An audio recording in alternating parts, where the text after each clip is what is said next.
Buck boost converter is the combinational circuit of buck and boost converter. As the name suggests that the output voltage may be less than the source voltage and it may be greater than the source voltage. It will depend upon the duty cycle of chopper or the switch we are using. The circuit diagram of buck boost converter is shown in the figure. Here the polarity of the direction of diode is reversed at the load side and the chopper is connected in series with source and load and inductance at the parallel of load. And we here have to understand that when the value of D is less than 0.5, we all know that D value can be between 0 to 1. So when D is between 0 to 0.5, then this circuit behave as a buck converter. It means output voltage less than source voltage. And when T is greater than 0.5 and less than 1, then it will behave as a boost converter. It means output voltage will be greater than the source voltage.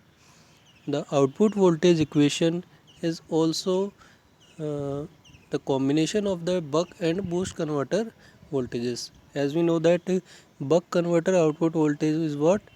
V output equal to D into Vs, and boost converter output is V output equal to Vs upon 1 minus D. So we combine the both equation. So the output equation of buck boost converter is V output equal to D Vs upon 1 minus D. So we have to prove this equation by observing the operating modes at T on and T off time of the chopper, and we can derive it by using KVL equation of the circuit. Operating principle of buck boost converter can be observed like that. During on time of chopper, inductance will charged with the source current. In this case, the polarity of inductance voltage will be like this, plus minus. And when T on period is complete, then in T off period, inductance will discharge through the load and the current waveform will like this. This inductance current will discharge through the load and diode, and the polarity will reverse in this case, and the inductive voltage will be polarity will be like this. So during T on time, the KVL equation will be Vs equal to VL, and during T of time, the KVL equation will be equal to VL equal to minus V naught, as we can observe from this circuit.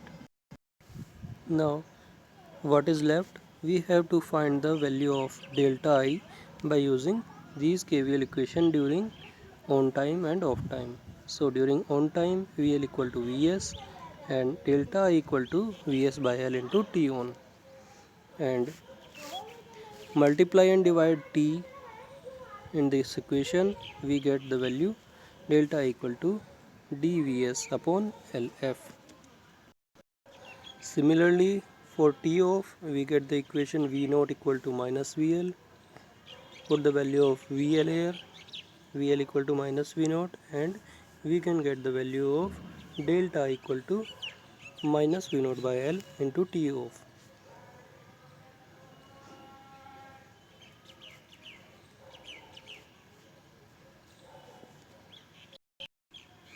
By equating the two equations of delta I during T on and T off, we get this equation. From here we can define V output equal to minus dVs by 1 minus D. By taking the magnitude, V output equation can be derived as like this. So when D equal to 0, V output equal to 0. When D equal to 0.5, V output equal to source voltage. And when D equal to 1, V output equal to infinite. It defines that it will behave as boost converter more than 0.5 value of D and buck converter for less than 0.5 value of D. So in next video we will continue the type of chopper based on the quadrant operation of the choppers.